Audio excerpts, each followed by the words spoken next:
Assalamualaikum warahmatullahi wabarakatuh. Alhamdulillahirabbil alamin wa bihi nasta'inu ala umurid dunya waddin. Wassalatu wassalamu ala asrofil anbiya'i wal mursalin sayyidina wa maulana Muhammadin wa ala alihi wa ashabihi ajma'in, amma ba'du. Ayul hadirun, kepada adik-adik semuanya, kakak-kakak alumni dan juga para wali murid, marilah kita berdoa kepada Allah karena kita dapat berkumpul walaupun dengan online. Kita membahas masalah tausiah, yaitu mengingatkan di dalam bulan Ramadan. Karena bulan Ramadan adalah bulan yang penuh hikmah, bulan penuh rahmah, bulan penuh ampunan. Jadi kalau kita bermaksimal untuk beribadah, insya Allah akan mendapat banyak sekali pahala kebaikan fitini wa dunia wal akhirah. Amin Allahumma amin. Hadirin rahimakumullah, dalam kesempatan kali ini saya membahas masalah hikmah Ramadan, yaitu kita membahas kebaikan-kebaikan di dalam kesulitan pada bulan Ramadan. Disebutkan bahwa Ramadan ada perintah berpuasa, yaitu disebutkan dalam surat Al-Quran, A'udzubillahi minasyaitonirrajim, Bismillahirrahmanirrahim. Ya ayyuhalladzina amanu kutiba alaikumusyamu kama kutiba alal ladzina min qablikum la'allakum tattaqun. Al-ayat artinya, hai orang-orang yang beriman, diwajibkan bagimu untuk berpuasa sebagaimana diwajibkan kepada seorang-orang sebelum kamu, supaya kamu semua menjadi orang yang bertakwa. Jadi tujuan pokok kita berpuasa adalah menjadi orang yang bertakwa. Bertakwa adalah orang yang bisa melaksanakan perintah Allah dan juga dapat menjauhi segala larangan Allah. Itu adalah inti dari takwa. Jadi kalau kita puasa Ramadan kemudian kebaikan kita bertambah, kejelekan kita berkurang, maka itulah yang dinamakan iman kita bertambah. Kalau sebaliknya, jika kita puasa kebaikannya enggak ada, kemudian kebaikannya juga tidak meningkat, yang banyak malah keburukannya, itu adalah contoh puasa yang gagal. Nauzubillah min dzalik. Dan selain itu juga ada hadis yang meriwayatkan, yaitu man soma Ramadana imanan wahtisaban ghufira ma taqaddama min dzambika wa ma ta'akhkhara. Artinya, barang siapa berpuasa Ramadan imanan karena iman, wahtisaban dan juga untuk mencari ridha Allah, ghufira maka diampuni ma taqaddama dosa-dosa yang telah lalu, wa mata khoron dan juga dosa-dosa yang akan datang. Jadi kalau kita berpuasa dengan penuh keimanan, keyakinan, dan juga kita mengharap ridho Allah, maka kita akan diampuni segala dosa yang lalu dan juga doa yang akan datang, insya Allah. Dan juga ada lagi hadis, yaitu man farha biduhri Ramadana haramallahu jasadahu minan niron. Artinya, barang siapa suka atau senang, bahagia dengan adanya bulan Ramadan, maka Allah akan mengharamkan baginya dari api neraka. Jadi kita harus membuktikan bagaimana kesenangan kita terhadap bulan Ramadan. Kalau kita senang sholat tarawih, giat, maka kita insya Allah bakal diselamatkan dari Allah. Kalau kita senang tadarus, kita rajin, giat membaca Quran dari bulan Ramadan, juga insya Allah akan diampuni dosanya dan juga dijauhkan dari api neraka. Itu adalah pembuktian dari amalan kita. Kalau niat kita bagus, harus disertai dengan pengamalan yang bagus juga, sehingga kita mendapat manfaat yang berlebih dan juga manfaat yang sempurna. Kemudian mengenai hikmah, saya dapat rangkumkan menjadi 6. Yang pertama adalah memperoleh ketakwaan. Jadi ketakwaan adalah diambil dari sikap kita pasrah terhadap perintah Allah, kemudian kita menjalani dengan penuh kesadaran, penuh kesungguhan, insya Allah akan kita membawa kebaikan fitini wa dunya wal akhirah. Itu adalah memberi ketakwaan, hikmah yang pertama. Yang kedua adalah melatih kesabaran. Jadi keimanan terbagi menjadi dua. Ada hadis yang menyebutkan al imanu nisfani, nisfun sabrun wa nisfun syukrun, yang artinya iman terbagi menjadi dua macam. Yang pertama adalah separuhnya adalah kesabaran, yang kedua adalah separuh kesyukuran atau kita berterima kasih kepada Allah Subhanahu wa taala. Jadi kalau kita puasa dengan sabar, artinya kita berpuasa dengan rasa sadar, tidak merasa terpaksa, penuh ikhlas, penuh kesungguhan untuk mencari ridho Allah, tidak mengeluh, tidak sambat kepada orang tua, insya Allah kita bisa melatih kesabaran. Sebaliknya, kalau kita puasa banyak mengeluh, malas berbuat kebaikan, malas ibadah, malas menaati orang tua, itu adalah artinya kesabaran kita gagal karena tidak lulus dalam ujian kesabaran pada bulan Ramadan. Nauzubillah min dzalik. Jadi kita harus berusaha yang baik, berusaha sabar, berusaha takwa menjadi tujuan kita semua. Yang ketiga adalah melatih disiplin diri.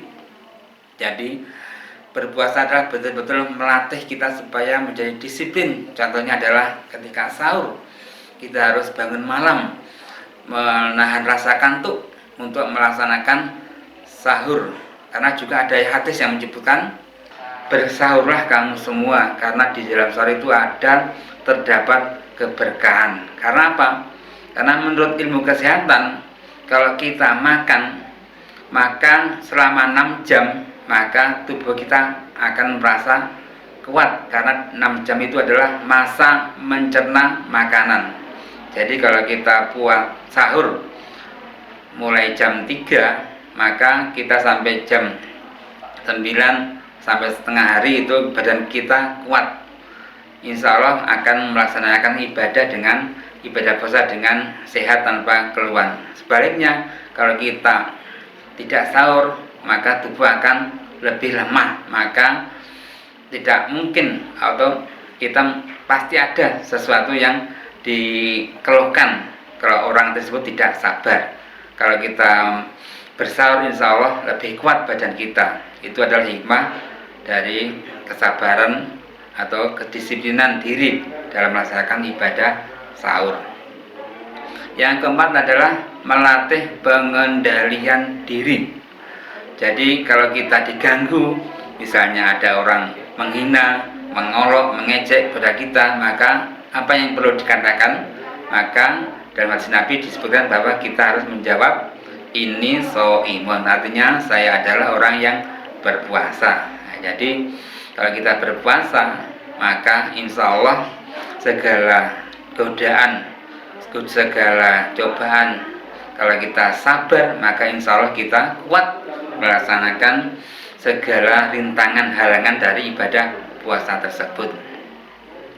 Yang kelima adalah melatih empati.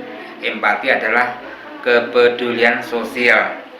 Jadi kalau kita mempunyai tetangga yang miskin, yang fakir, maka kita dapat merasakan penderitaannya, yaitu merasa banyak laparnya daripada kenyangnya, ya. Karena kalau kita merasa lapar, maka kita menjadi timbul rasa kasihan, timbul rasa prihatin. Saya merasa lapar kalau kali ini. Bagaimana kalau tetangga kita merasa lapar setiap hari? Maka kita akan menimbulkan rasa pedulian sosial, suka bersedekah, suka berzakat kepada orang yang kekurangan, karena merasakan bagaimana penderitaan kita terhadap kesusahan dari orang miskin. Yang kelima adalah, atau yang keenam adalah menyehatkan badan. Jadi betul dikatakan oleh hadis Nabi, yaitu sumu taswihu, artinya puasalah kamu semua, taswihu, maka kamu akan menjadi sehat. Jadi dalam ilmu kedokteran disebutkan bahwa jika badan kita tidak mencerna makanan, maka badan kita melaksanakan kegiatan pemulihan diri atau recovery. Jadi jika ada badan-badan kita yang kurang sehat, tidak beres, maka tubuh secara otomatis akan memperbaiki diri, sehingga orang yang berpuasa insya Allah akan merasa lebih sehat, lebih bugar lagi badannya, sehingga betul-betul bisa menyehatkan badan. Kemudian dari hikmah tersebut, marilah kita betul-betul menyadari bahwa berpuasa memang betul-betul perintah Allah untuk kita semua supaya kita menjadi lebih baik lagi.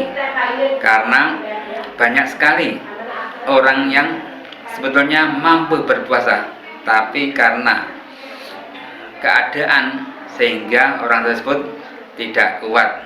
Karena apa? Karena sakit, karena perjalanan, karena menyusui, karena ada masalah kesehatan, itu juga yang menghalangi. Tapi kalau sudah masalah tersebut sudah dihilangkan, misalnya orang tersebut sudah sehat kembali, orang tersebut sudah pulang dari rumah, maka wajib mengganti sholat yang ditinggalkan karena merupakan sifat ibadah wajib, jadi harus diganti. Jadi kita tidak boleh meremehkan, jadi kita harus berpuasa sekuat mungkin, jangan sampai kita menyepelekan. Karena apa? Karena banyak sekali orang yang berpuasa tapi tidak mendapat apa-apa kecuali hanya lapar dan haus. Disebutkan kam min shaimin laisa lahul jaza ila ju' wal ats. Artinya berapa banyak orang yang berpuasa tapi tidak mendapatkan apa-apa kecuali hanya rasa lapar dan haus. Jadi itulah yang disayangkan, sudah lapar, sudah haus tapi tidak mendapat pahala. Karena apa? Karena tidak bisa menjaga rohaninya, pribadinya dari perbuatan yang jelek. Jadi puasa masih suka berbuat jelek, berbuat kejahatan, berbuat kejelekan, sehingga menjadi batal apa yang dikerjakan. Bukan batal puasa tapi batal pahala puasa. Jadi ini saya menghimbau kepada anak-anak semuanya di rumah, ini tugas yang perlu dilaporkan kepada wali kelas, yaitu sebutkan, yang pertama sebutkan amal apa saja yang dilakukan, yaitu amal baik selain berpuasa secara syariat. Misalnya membantu siapa, kemudian menolong siapa, itu perlu dicatat dan dilaporkan kepada wali kelasnya, karena merupakan kegiatan yang baik, karena merupakan hikmah yang diambil. Jadi karena puasa bisa menambah amal baik. Kemudian apa saja amal yang terlupa, misalnya kita terlupa berbuat baik, itu juga perlu dilakukan supaya apa? Supaya kita dapat evaluasi, saya jangan sampai lupa melakukan perbuatan baik kan. Maka perlu dicatat apa-apa yang telah terlewat sehingga tidak dapat atau menjadi pelajaran sehingga tidak diulang kembali. Itu saja yang saya sampaikan, semoga membawa manfaat semuanya. Dari saya kurang lebihnya, assalamualaikum warahmatullahi wabarakatuh.